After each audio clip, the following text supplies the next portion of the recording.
আন্দোলন করছে আবার শিক্ষার্থীরা। ওবায়দুল কাদের সাহেব নেমে পড়েছেন, আওয়ামী লীগের লোকেরা নেমে পড়েছে ছাত্রদের আন্দোলনকে বিভ্রান্ত করার জন্য, মানুষকে বিভ্রান্ত করার জন্য। তারা বলছে এর মধ্যে নাকি বিরোধী দল ঢুকে গেছে। আন্দোলন ফুসে উঠছে বলে এখন আবার ছাত্রলীগের গুন্ডা বাহিনী, হেলমেট বাহিনী হলে হলে পাহারাদারা বসিয়েছে এবং আন্দোলনটাকে দমন পীড়ন করে ধ্বংস করতে চাইছে। এই ছাত্র আমাদের, শ্রমিক আমাদের, শিক্ষক আমাদের, এই দেশের কৃষক আমাদের, সমস্ত জনগণ আমাদের, তাদের প্রতিটি আন্দোলনে আমরা আছি এবং সেই সব আন্দোলন এক সূত্রে গঠিত হয়ে আপনার মস্তক, আপনার গদি, তার তক্তে তাউস আমরা গলায় গামছা বেঁধে আপনাদেরকে নামিয়ে দেব। বাংলাদেশে এখন যিনি প্রধানমন্ত্রীর পদ দখল করে আছেন, সংসদে দাঁড়িয়ে বললেন ট্রানজিট দিলে ক্ষতি কি তিনি জানেন না। আমরা পরিষ্কার করে বলি, বাংলাদেশে এমন একটি সরকার আছে যে সরকার ভোট ছাড়া, তারা এখন আর দেশের ক্ষতি কি এটা আসলেই জানে না। জানে তারা একটা জিনিস কেবল জানে, কিভাবে গদি রক্ষা করতে হবে। গদি রক্ষার জন্য সমস্ত কিছু উজাড় করে দিলেও তাদের কোনো অসুবিধা নেই। এই কথা আমরা বলি না, খোদ প্রধানমন্ত্রী নিজেই বলেছেন।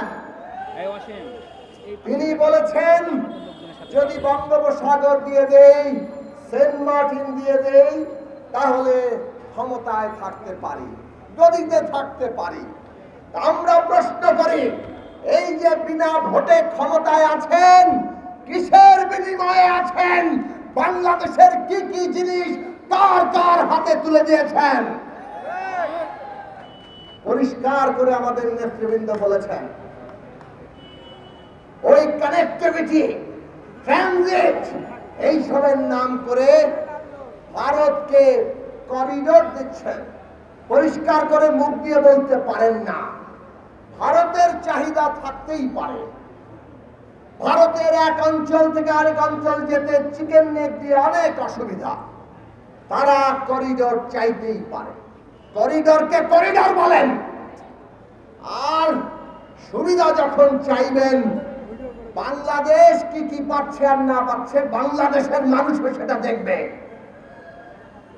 এই দেশের মানুষকে শুষ্ক মৌসুমে পানি আটকে রেখে তাদেরকে পানিতে মারবেন, সীমান্তে কাঁটাতারে আমাদের নাগরিকদের প্রতিদিন গুলি করে হত্যা করবেন, ফেলানি লাশ ঝুলতে থাকবে, বাংলাদেশ ঝুলতে থাকবে। বাংলাদেশের সাথে বন্ধুত্বের কথা বলবেন, বাণিজ্যে সমস্ত ধরনের অশুল্ক বাধা সৃষ্টি করে রাখবেন, আর আপনাদের যা চাহিদা বাংলাদেশ কেবল পূরণ করবে।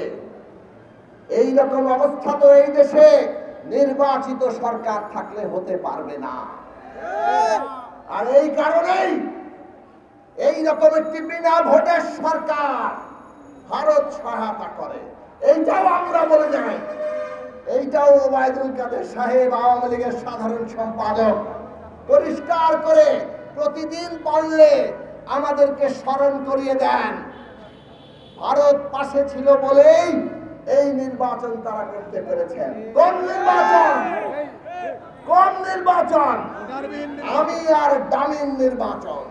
নিজেদের লোককে দাঁড় করিয়ে যে নির্বাচনকে তথাকথিত প্রতিদ্বন্দ্বিতাপূর্ণ দেখাতে হয়, এই রকম একটি ভোট ছাড়া বিধানভূমি মানুষ যাকে প্রত্যাখ্যান করেছে, সেইটা বিদেশি প্রভুদের সহায়তা নিয়ে ক্ষমতায় থেকে তারপর সংসদে দাঁড়িয়ে চিৎকার করে বলেন ট্রানজিট দিলে ক্ষতি কি তিনি জানেন না। আমাদের নেতৃবৃন্দ বলেছেন, আমরা আবারও পরিষ্কার করে বলি, বাংলাদেশের পক্ষে কথা বলার কোন সরকার এই দেশে নাই। এই দেশে আছে অন্য দেশের দাবেদার সরকার।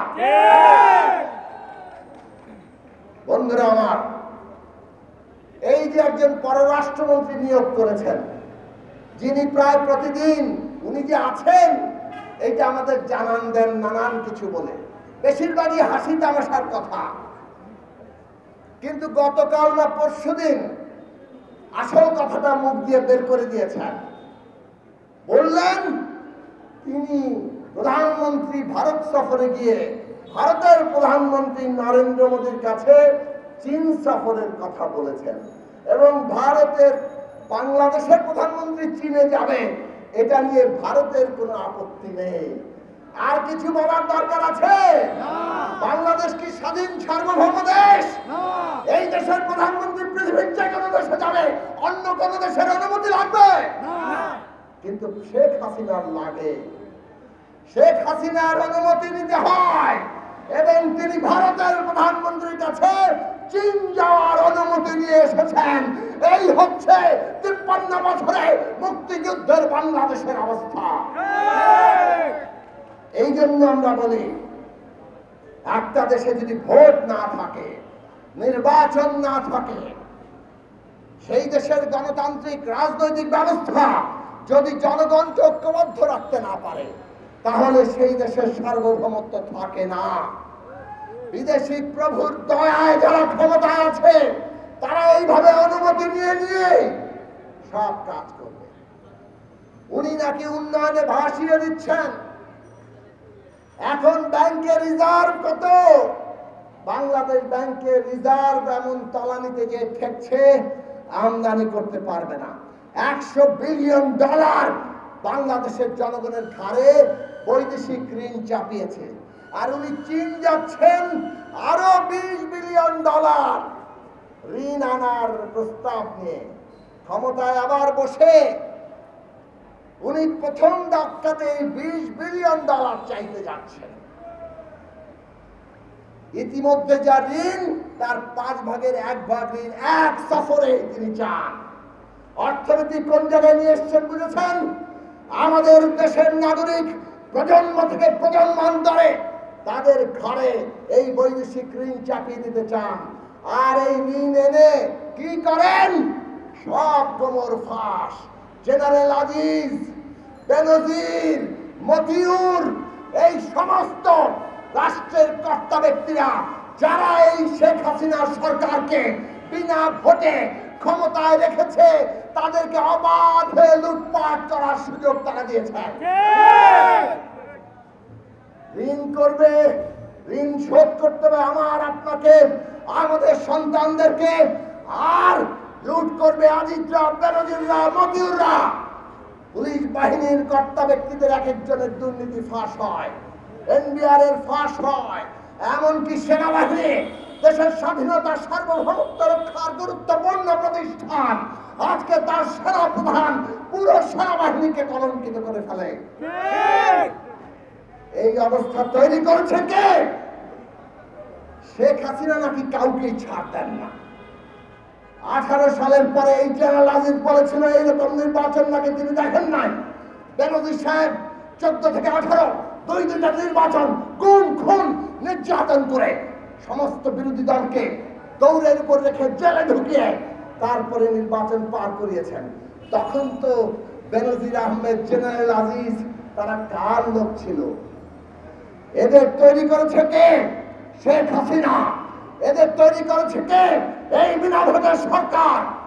কাজেই বাংলাদেশের সমস্ত রাষ্ট্র ক্ষমতায় প্রতিষ্ঠানগুলোর কর্তা ব্যক্তিরা আজকে এই সরকারকে বিনা ভোটে ক্ষমতায় রেখে বাংলাদেশের মানুষের, আমার আপনার রক্ত শুষে দিচ্ছে। বাজারে গিয়ে গরিব মেহনতি মানুষ আজকে কোনো কিছু কিনতে পারে না। চাল, ডাল, আলু, তেল, লবণ। আর সিন্ডিকেট ওয়ালারা সব আপনার আমার পকেট থেকে শুষে নিচ্ছে। সরকার এক মরণ খেলায় নেমেছে। ক্ষমতায় থাকার জন্য মানুষকে তারা যে কোনো ভাবে বলি দিবে, হত্যা করবে, গুম করবে, দেশ ধ্বংস করবে। ক্ষমতা তারা ছাড়বে না। ওই যে ছাত্ররা আজকে নেমেছে কোটা সংস্কারের জন্য, আন্দোলন করেছিল 18 সালে, প্রধানমন্ত্রী কোটা বাতিল করেছিলেন। আবার এখন কোটার পরিপত্র, ওই বাতিলের পরিপত্র বাতিল করে দিয়ে কোটা ব্যবস্থা বহাল করছেন। আন্দোলন করছে আবার শিক্ষার্থীরা। ওবায়দুল কাদের সাহেব নেমে পড়েছেন, আওয়ামী লীগের লোকেরা নেমে পড়েছে ছাত্রদের আন্দোলনকে বিভ্রান্ত করার জন্য, মানুষকে বিভ্রান্ত করার জন্য।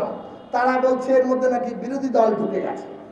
আরে শিক্ষকদের আন্দোলন এমন ভাবে শিক্ষকদের পে স্কেল আর পেনশন স্কিম তৈরি করছে, ওই সরকারি কর্মকর্তার আমলারা বসে যে স্বায়ত্তশাসিত প্রতিষ্ঠানের এরা আর পেনশন পাবে না, ওনারা নিজেরা টাকা জমা দিয়ে কিছু পেনশন পাইতে পারে।